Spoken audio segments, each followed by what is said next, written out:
Hey, welcome to the Couch Coven. I am Laura and this is Teddy. Teddy is unwell today, so we are keeping it chill with a more relaxed episode. We're not going to have a specific topic. We have some fun things we want to talk about. Next week, we will pick back up on an episode on boundaries and people pleasing. But for now, we're going to keep it chill. Might be a shorter episode. We're just going to gab at you. And if you hate it, then you don't have to listen. It's fine. I'm unwell. It's been about a week, and my lungs have never sounded like this before. Thankfully, it doesn't sound like there are beads rattling around in my chest. You got maraca lungs. I do sound like a 60-year-old chain smoking grandpa. I usually cough like that anyway, but today is a little bit worse, so I apologize. Do we still want to pull a card? We were still going to pull a card, right? Oh, yeah. Pull a card. And then I had a really interesting dream last night that I was telling Laura about. I wanted to talk about it. It was one of those weird ones where I was semi-lucid within the dream. I knew that it was symbolic while I was having it, and there was obviously just random dream things happening as well. There was a group of Australian exchange people helping put on a VBS at my church. So that was the insignificant part. Who knows? Maybe that is a premonition of sorts. Maybe Australia will be significant to you somehow in the future, and that is significant. Who knows?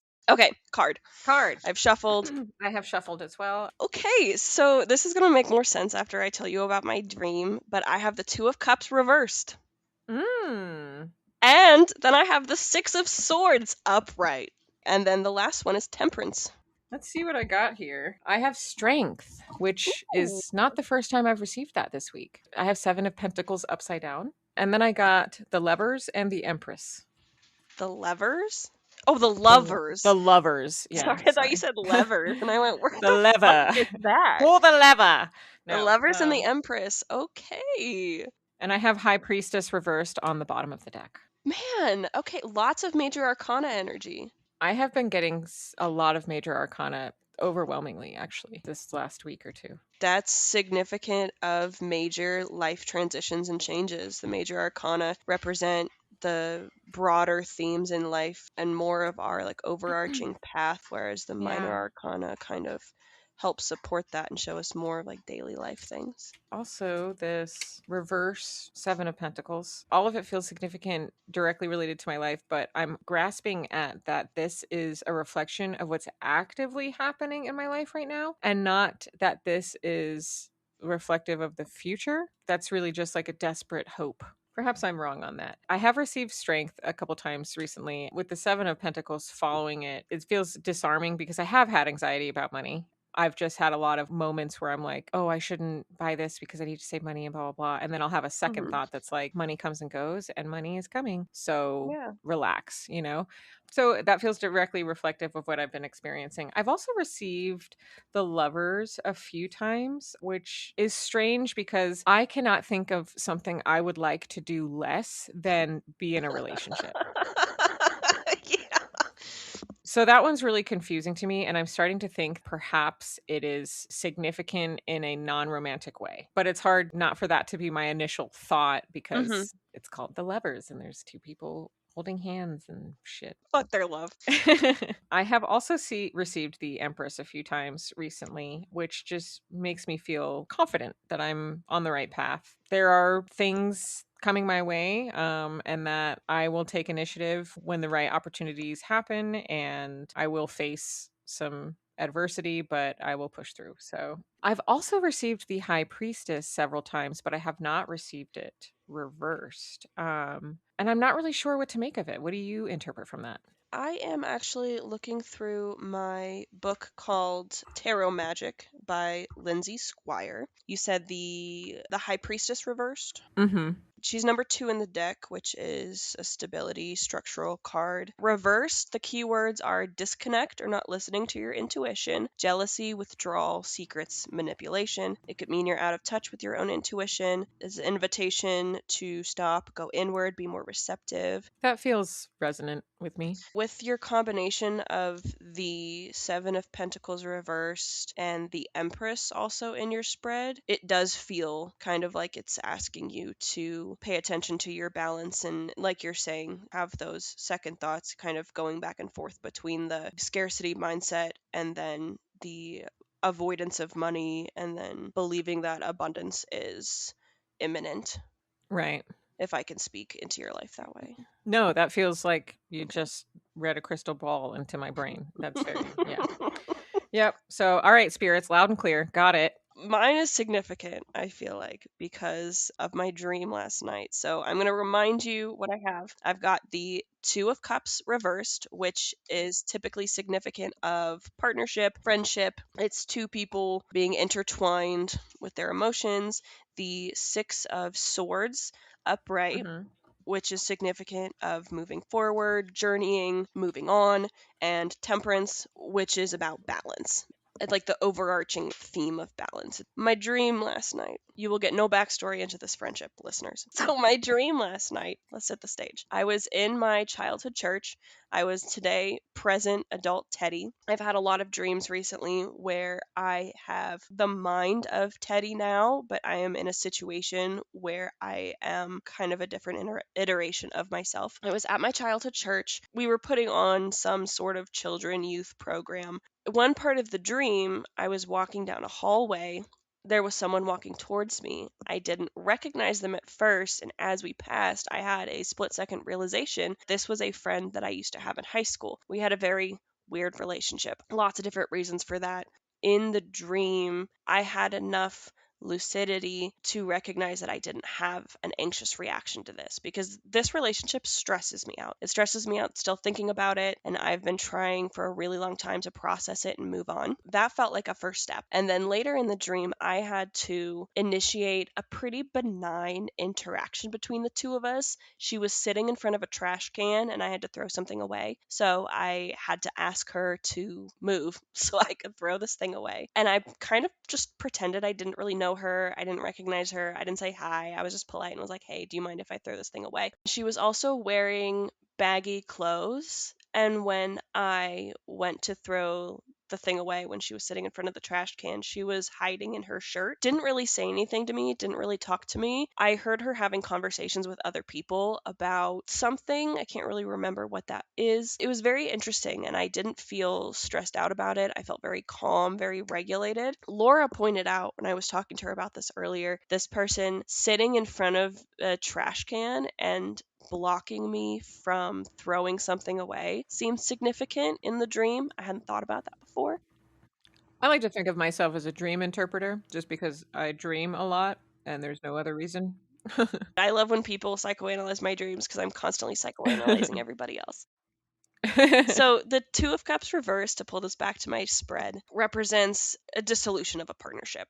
Pretty much. The relationship might not be there, it might be dissolving. The Six of Swords represents moving on, and it's very logic based. And then Temperance is finding balance between the two, rebalancing your life, being aware of where you are, keeping one foot in front of the other, not giving up one element of emotion or stability. Anyway, so that's what I was excited to talk about today. And I think it's very fun. The cards are, for both of us, very resonant and representative of what we're both kind of going through. Yeah. Thank you, spirits. Thank you. Thank you so much. That's really cool. I really like these little tarot pulls we do because I don't have a regular practice anymore for Mm-hmm. pulling my own tarot. I use this and I kind of, when you have a therapy session and then you spend the next week piggybacking off of that and introspecting about it, I kind of Mm-hmm. use that while I introspect about everything in my life. And I Mm. think that's really cool. This spread, and maybe your spread as well, but I know my spread specifically, we were going to do an episode about learning how to set boundaries as former people pleasers, or if you're a people pleaser, but we decided not to do that because I'm sick. And this would be easier on me and both of us. Like, we just kind of wanted to have a fun, chatty episode. I was a people pleaser my whole life, and that translated into my other relationships. So, this specific relationship, my abandonment issues, and my codependencies, which all relate to people pleasing as well. Because I'm finding more balance between taking care of people because I like doing it and I want to do it, and then setting boundaries around my time and my energy in order to have better relationships and honor Yeah. myself in that. So that's really cool. I think everything's lining up, and that, yeah, it shows that I'm kind of on the right path. Later today, I am going to help my uncle build a solar heater.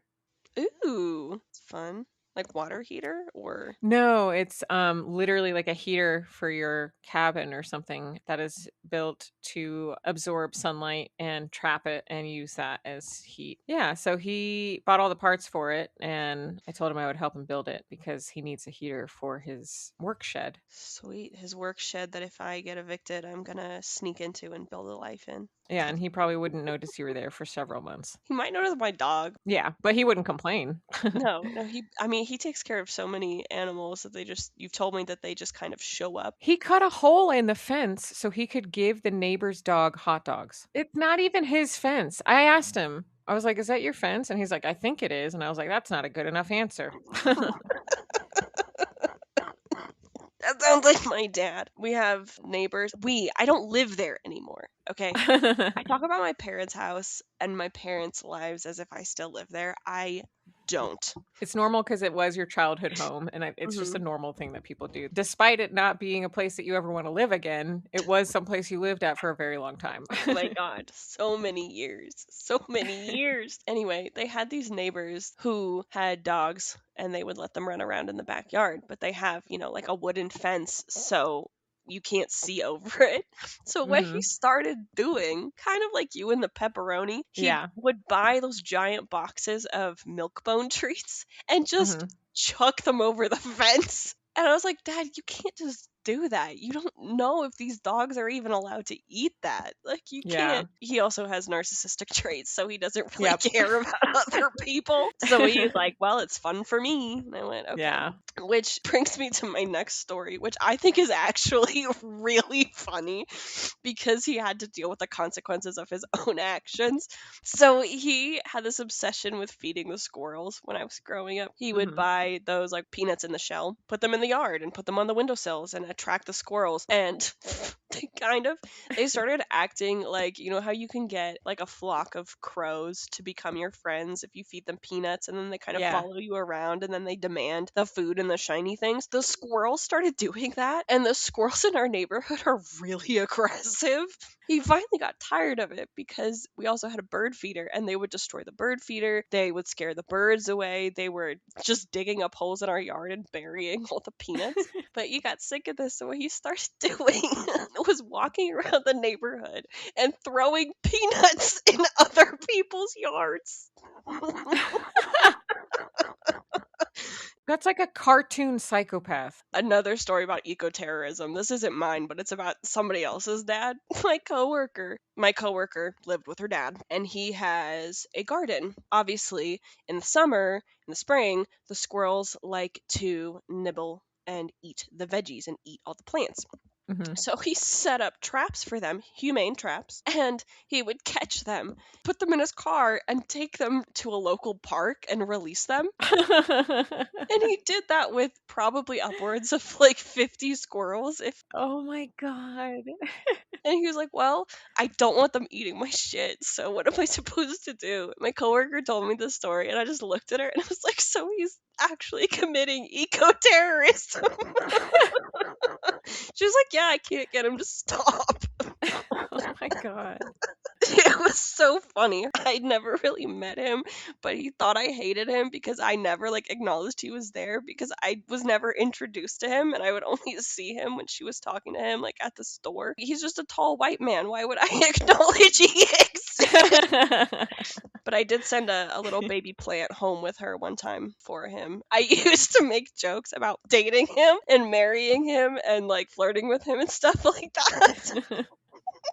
And at one point I was asking if he would be willing to like sell or give me some of eggs from her grandfather's chickens, and I was like, well, you're gonna have to ask him because you won't give me his number. And she looks at me and she goes, no, I'm not giving you his number. And she's like, you're gay. You're both gay. Like he's actively been in like a civil marriage with a man for 10 years. She's like, you're a lesbian. Stop it. And I was like, but he can cook for me and I can clean and like we'll have a really nice life. It cracked me up so bad. And then her boyfriend actually kind of had like the same joke running. Oh my God. He was with her just to get to her dad. Oh my God. That's hilarious. So I love that. God, I miss that dynamic. It's one of the only things I miss from work. My coworkers and her especially. I would just stand there sometimes for like 30 minutes and just show her the different TikToks that I found that were funny. You sound so far away. Keep going. I'm moving my mic up every time I have to hack out alone, just so I it's know not, it's, like, but it's blowing really it funny because like you sound far away. Like it sounds like you stepped away and are just like doubled over in the middle of an empty room, coughing your lungs out. I'm just in my living room, just fucking hands on my knees. Yeah. There's like this guy, I don't know if he's a historian by trade or like if he went to school for it or what, but he Mhm. just has a lot of history knowledge that he shares in these kind of humorous ways. I saw a video by him where he said, "Oh yeah, all the common phrases that we use, like a lot of the common phrases that we use in the English language either come from slavery or from boats." And so he Mhm. does this video where he like has a whole bunch of them. What about this phrase? What about this phrase? And he's like, that comes from slavery. That comes from boats. That comes from slavery. That comes from boats. There was a comment where somebody was like, I've read that long time no see comes from like Americans making fun of people who came to the United States from Asian countries and were learning Oh my English. god. And yeah, it was just making fun of their accent. Somebody commented and was like, I think that one falls under boats. That was the most beautiful way to take this like tasteless subject and actually make a joke from it that wasn't at somebody's expense. Talk about comedic timing. That's so fucking funny. I think this one falls under boats. Oh no. You know what? It might be fun one time to go through our individual commonly used phrases and vernacular and maybe go through and see what the origins are of it, see what we actually should be saying. Which actually, being American and being English, the majority of our slang comes from AAVE anyway, and super racist things like slavery. So we're just gonna not speak English anymore. I'm a really curious person, so there's a lot of phrases that I've already like either stopped using or learned the derivative of them because Mhm. I am like, oh, I wonder where that came from. And then I Google search it. Millennials are the fucking most hilarious group of people because of like the timeline in which we have been growing up and living. Just comedic value is all it is. It's like we've been living through disaster after disaster from like 9/11 onward. Not even. I feel like there's shit that happened before 9/11. Oh, Anyway, it started way in the 90s, late 80s, early 90s. started in the 80s with Reagan, really. I used to love Reagan because my parents indoctrinated that in me. And then I was like, oh, I did research and you're actually fucking insane. What's wrong with you? I was like, my mom, okay, listen, this is fucking crazy. My mom joined the military Yeah. during a time when Reagan had taken away GI Bills. GI Bills, for those of you that don't know, are grants for military service members to go to college. Fucking Reagan took them away from the generation of people who joined my mom was included in. So she was in the military and did not get a GI Bill. She was part of that. And when I asked her about it, because I like, as I got older, I was like, wait a second, you fucking love this guy. And he took away your ability to get an education despite having served your country when so many other veterans got that. By the way, we only ever started charging for college in the late 70s because people in power were trying to prevent people of color from going to school. Everything is rooted in racism. Genuinely. So, but I asked my mom and she literally gave so many excuses. She was like, "Well, it was the right fiscal thing to do for the country and blah blah blah and he did the right thing and blah blah blah and it's just the way that it happened." And I'm like, "You're an abuse victim who has Stockholm syndrome." I've been going to the library to research our podcast topics, and I picked up a book about boundaries, and it looked really good. And so I was going to go through it today to take more notes and see what I could glean from it. And I just flipped Mhm. to a random page, and within the same paragraph, which was like 5 sentences long, because that's how long a paragraph should be for everybody who like goes to school where they don't teach you anymore. In this paragraph, it started with a Reagan quote and finished with a Bible verse. And I went, Good Lord. whoa, whoa, whoa, whoa, whoa. Back the fuck up. Who wrote this book? And so I went to the little dedication, and it was like how you show God's love. And I went, hold on. And then I flipped it over, and it said that the author was part of Proverbs 31 Ministries. And I went, oh no, no, no, Oh no, no, no. no. And it wasn't like a Ronald Reagan is bad, so I'm quoting him, so you know how fucked up it was. It was like, as Reagan said. And I went, no. And then it Yeah. finished up with a Bible verse. Good God. Because the title in the book shows nothing about Jesus or God. It threw me off. I felt like I was being punked. I went to the library with my coworker, and we were looking for books to get to read because I brought a blanket and we were gonna sit outside and just read books and stuff. It was really cute. And she picked up this book on self-help. She's like, I'm not really a big self-help person, but this one seems interesting. And she opened it, and it was all about being like a godly mother.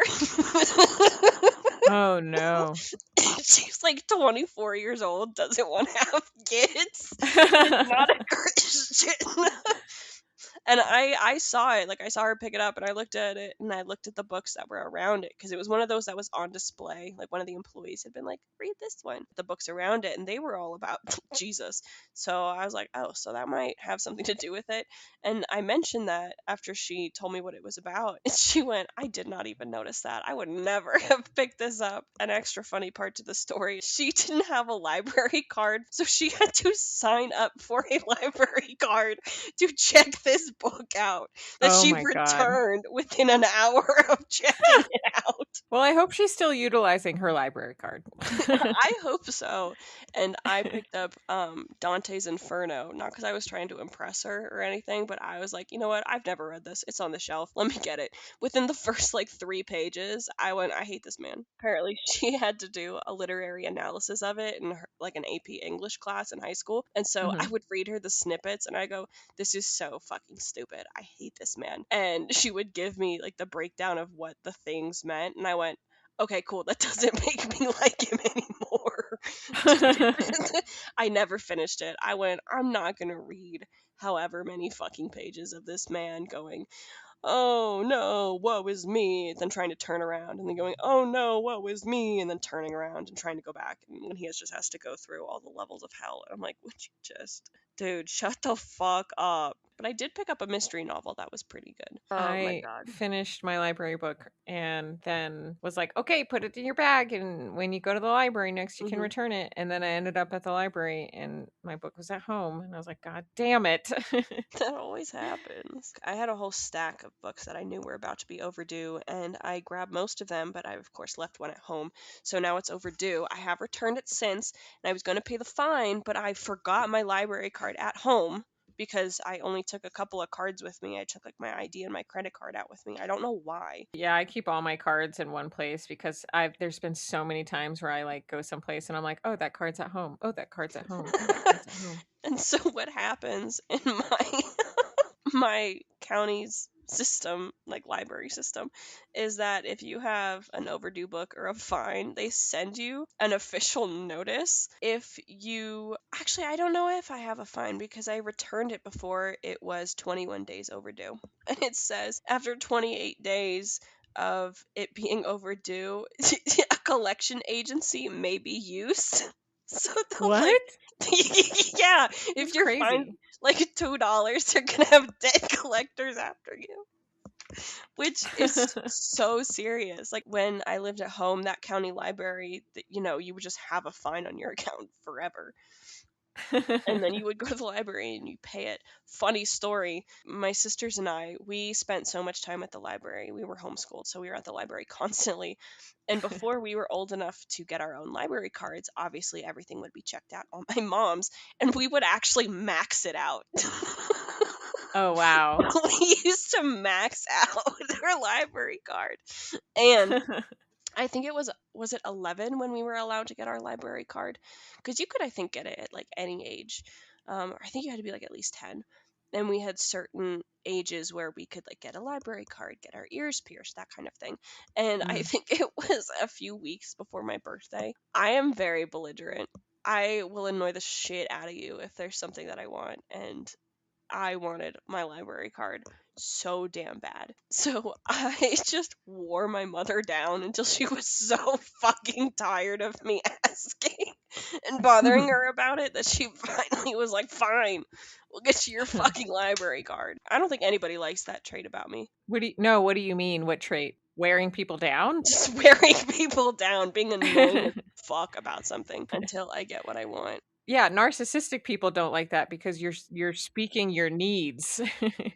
Please, I need this library card. I have too many books to check out. No, this is the thing that I want, and this is a thing that would be good for me, and like I'm not wrong in wanting this. It's not wearing people down, being firm in what you want. Like genuinely, why is she saying no to you for a fucking library card? That's crazy. Like what? Where in the validation? And it's not like I wasn't the middle child who had all of their needs ignored anyway. Right. Yeah. Which is, I think, part of the reason why I felt like I had to bug my parents so much about stuff. I felt like I had to wear people down, quote unquote. If I didn't stop bugging somebody about it, it would get forgotten or just completely ignored. Yeah. Yeah. I'm I know laughing. that. That's not funny. We have to laugh at it because laughter is the medicine to everything. It's so infuriating. This actually ties into what we'll go into more next week. Growing up as a people pleaser and you're just taught to like minimize your needs so greatly, whereas I was never the squeaky wheel when it came to me. If I was the only one involved in it, then I was just like, cool, I'm going to pretend like this need doesn't exist. It never existed and they'll never know it was ever here. But when it comes to somebody else, if I see somebody else's needs not being met, I'm like, what the hell is going on here? Who the fuck do you think you are? It's definitely after I was like 12, 13, I started coming to consciousness and developing into a person. And that's really when I stopped being that way, because then people really were like, the fuck are you? Yeah, anyway, people, my parents, I'm seeing them next week. My second goal of the trip is to throw my wedding ring in the river. Oh, yeah. Hell yeah. Because I don't know what else to do with it. I still have it, and I think that would be really fun, because the river is notoriously the most dangerous place to be, and people die when they swim in it, which is not good. I saw a TikTok or a Instagram reel or something of some guy who was like, I survived swimming twice in this river, and people were like, what the fuck? The beach I remember going to, living in Virginia as a kid, was on the Potomac River. Yeah. That was just where we went to swim as kids. Did you go swimming in the fucking Potomac River? Yeah. Oh my god. I'm not laughing at you, but for anybody who doesn't know, the Potomac River is honestly a river where people tell you specifically to not swim because it's so dangerous. That's where I learned to swim. My dad had a little speedboat. We used to take it out on the weekends, and I would be in my little life vest and be like, Dad, go slower. And he'd be like, what, faster? Did you say faster? And then he'd fucking take off, and I'm dying in the back seat, 5 years old, just terrified. And then they're like, all right, let's hang out on this beach. Just kind of throw the boat somewhere randomly and get out. And you guys just swim around, little 4 or 5 year olds. I'm like, okay, Daddy. Does anybody know I'm over here? Anyway, I don't know how I'm still alive. I don't know how I'm still alive.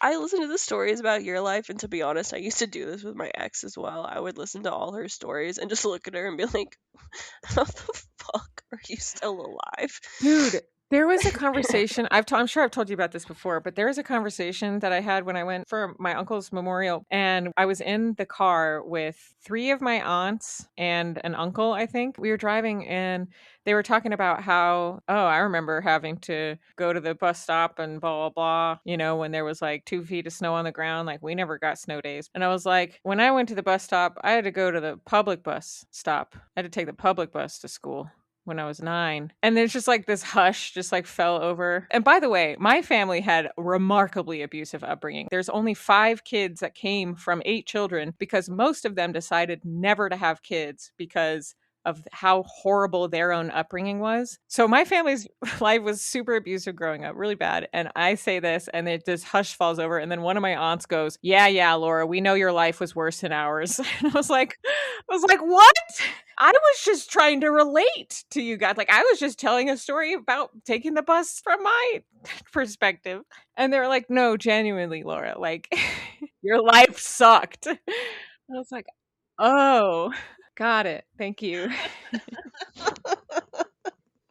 Oh, that's so bad. Yeah.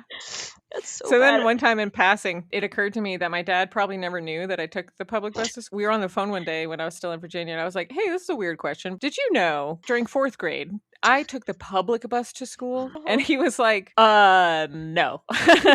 No, I never knew that. And I was like, okay, I was just wondering. Just wondering if my mom was hiding that from all the other adults in my life. But the bus stop was right outside of a grocery store. And on Wednesdays, there would be a guy that delivered milk to the grocery store. And he knew that our life sucked, me and my brother specifically. And he would give us free chocolate milk on Wednesdays. So Oh, there was nice. that perk. This was post 9/11, by the way. Like, this was the year 9/11 happened. Whenever I call my grandma, we usually end up talking briefly about my dad. And this last time I called my grandma, I was like, yeah, so like, how's everything going, whatever. And she told me about her spending the night at my parents' house because they were going to my cousin's new house for Christmas. She goes, oh my God, and it's so much worse. I'm like, what do you mean? She always updates me on his hoarding. Because like my mom doesn't update me on that kind of stuff. My grandma will update me on stuff like that. And then her and my mom are so similar because my grandma will go, and don't tell your mother. And I'm like, God damn it, Grandma, what are you about to tell me? She's like, I've been driving to the post office. And I went, you're not clear to drive yet. Stop it. And then my mom will tell me, don't tell your grandmother something. I'm like, oh my God. I like when somebody's like, don't tell so-and-so this. I am like, by the way, I don't do that. It depends on the thing, especially with family. If it's detrimental, oh no, that's actually really bad. If my grandmother, because my grandmother was very ahead of her time, as soon as she knew that she didn't feel safe driving anymore, she was like, cool, I don't need to drive. Doesn't matter if I have a license. I'm not driving anymore. Somebody else can drive me. So if I were in the position where my grandma was like, oh, I've been driving myself and I know that she's probably not safe doing that, I'd be like, Grandma, you know I'm going to tell your children, right? Then I'd subtly check in with my mom and I'm like, so Yeah. how's grandma? She been driving to the post office by herself? She lives in the middle of the country. There's rivers to fall into and there's the side of the hill to fall off of. Oh my God. And she's driving this like big minivan. I'm like, Grandma, driving to the post office is not safe. Yeah. This isn't just being rebellious. This is putting yourself and others in danger. Especially herself, God damn it, because Grandma. more than likely no one else would be around, and that's the problem. That's the whole problem of it. Nobody else would be there. That's true. She'd be safer. She'd be safer in a town with people around. She would. She's not going to do that. She's not going to move. I actually think it's really funny because if I get a minute alone with her, she's probably going to just complain to me about everything. Yeah. Which kind of makes me feel like I have a privileged grandchild status because I don't know who else she does that with. But I've always been like very direct and I hang out with the adults. I was that person for my grandma too. And it's frustrating because their children, our parents and uncles or whatever, they think that they know everything about their parent. At least in my family, it felt like they wrote her off a lot. They loved her and respected her. My grandma was very spiritual, was into, metaphysical stuff. And my family just did not care to talk about that stuff. So they always wrote her off. And it's crazy because they'll like do things now in her memory where I'm just like, none of you fucking knew her. You just thought that you did. And I knew her, but you don't take me seriously because I'm a grandchild. In reality, I was one of her friends and you guys were just her kids. I love that. I love that you have that relationship with your grandma and that she'll complain to you and like tell you how it is, how she really feels, because our grandparents rarely ever get that from their own children. My mom and her siblings try, but my grandma she's highly independent. She is from a very strong matriarchal lineage. They grew up in the country, so very self-sufficient, not used to having to rely on people, ask for help, was the middle child of 11 kids.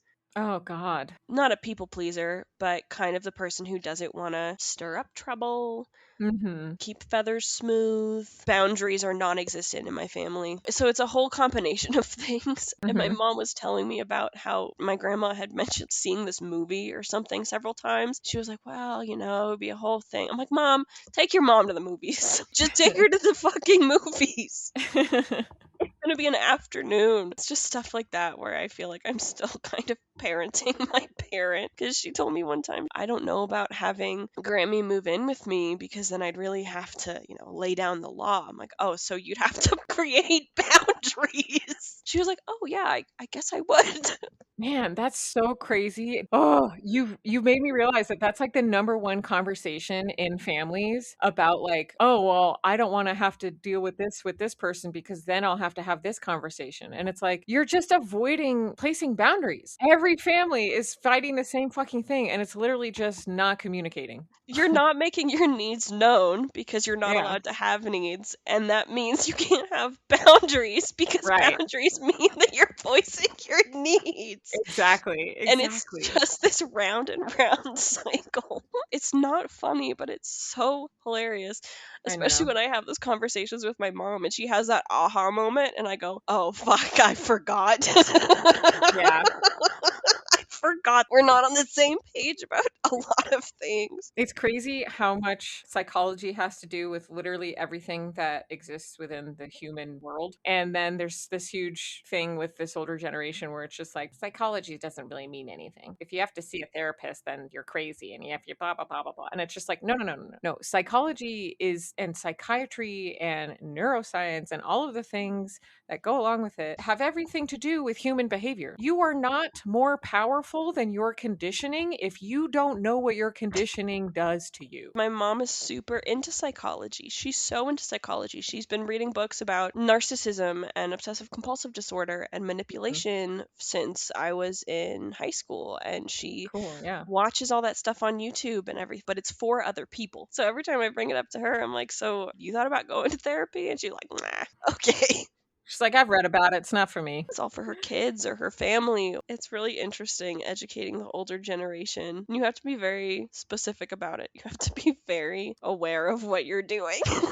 Yeah, and you have to like genuinely spoon feed them. Or at least that's what it was like for me. I mean, my mom didn't care about psychology and wasn't interested in learning about those things. And whenever I started talking about it, like something would pique her interest. It was always just like, "Oh, that might benefit me." And then when the second facet of it was, "Oh, but I have to do work to get there." No, thank you. And it was just like immediately turned it off again. Just like, "God damn it." I have a raccoon sticker on my water bottle. He's sleeping around a little analog alarm clock, and it's a sticker for a band that I saw a few weeks ago. Sorry, I'm just looking at him. We're looking at each other. We've been looking at each other the entire time. I realized there was a story you wanted to hear that I never told you. Anyway, I was in the army. It was basic training. It was before we reached the actual training part, and we were in the beginning where we were getting our uniforms, getting our shots, and everything. And my bunkmate was trans. This was at a time before it was commonly known and in the media and things like that. This was when it was still very hush hush and it was more taboo. They didn't refer to themselves as trans. They were really struggling with the concept of what they were feeling. They used me to confide in because I was their bunkmate, and they were like, okay, I don't know how to explain this. I have a female body, but inside I have like the brain of a man.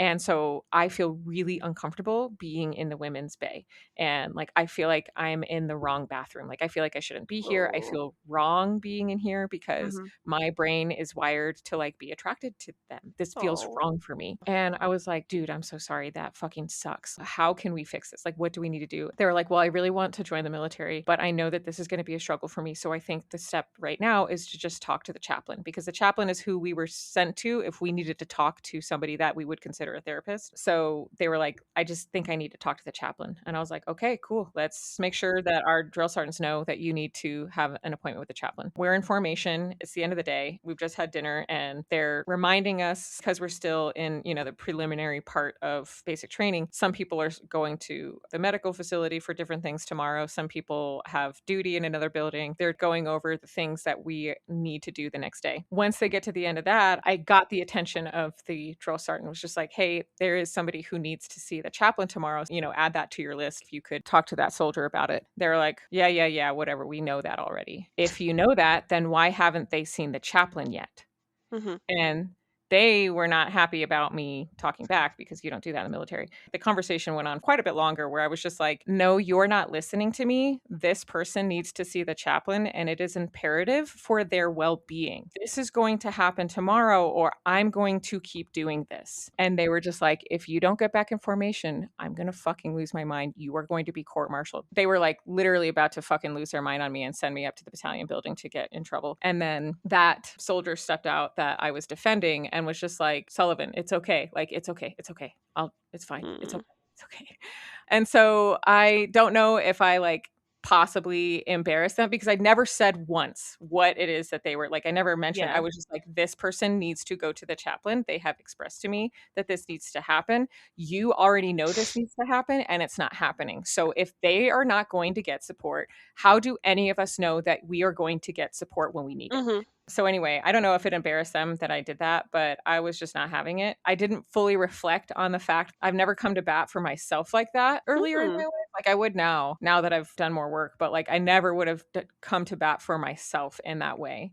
It has to be somebody else that's in Mm. danger or something or like in a bad position. So they did end up speaking to the chaplain. They did feel better afterwards and like we're like, okay, I can make this work. I can get through basic training. And then once I'm through basic training, it'll be a lot easier for me to blah blah blah. And as far as I know, they did it. They got through basic training and That's awesome. they're good. Cool. Thank you for telling me. I lost all my thoughts while you were telling that story. I was just very intently listening. I offered to beat up a very bigoted coworker after my trans coworker talked to me and another queer person at our job Mhm. about how this other coworker was purposefully, misgendering them and just Mhm. being horrible. I think I made them a little nervous because I was like, oh, I'll just take her out back. Just being myself, like making jokes about it. And they were like, no, like we really shouldn't give them our energy and stuff like that. And I was like, no, thank you for coming and talking to us about it. That really Yeah. sucks. I'm obviously not going to do anything that's going to put you in an uncomfortable position. But I was like, I will go curb stomp her right now. Because that wasn't the only issue that she was causing. Me and this coworker, the trans coworker, didn't have like a super close relationship, but it was really nice to have somebody there. We saw each other. I didn't even have to say anything. They didn't even have to say anything. It was just sort of this mutual understanding, and it was actually Yeah. so fucking nice. Now I feel like I might cry. It was genuinely so nice. Like I didn't have to talk about my pronouns or my gender or anything like that, and there was just a mutual understanding of gender nonconformity and transness, and it was really cool. Yeah. That's Yeah. awesome. Okay. I personally would like to bless everybody with good health. Yeah. Good health and speedy recovery if you're not feeling Yeah. well. Take your vitamins, wash your hands.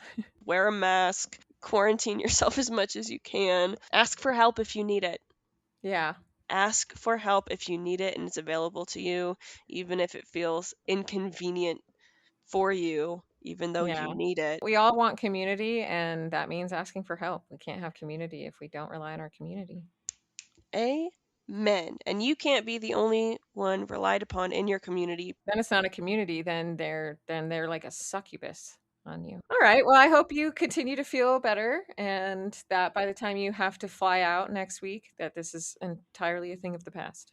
Me too. Thank you. I am also hoping that I will just avoid my cigarettes, unfortunately. I'm going to need to do something. I'm going to find pine needles to chew on. Bye everybody. We'll see y'all next week.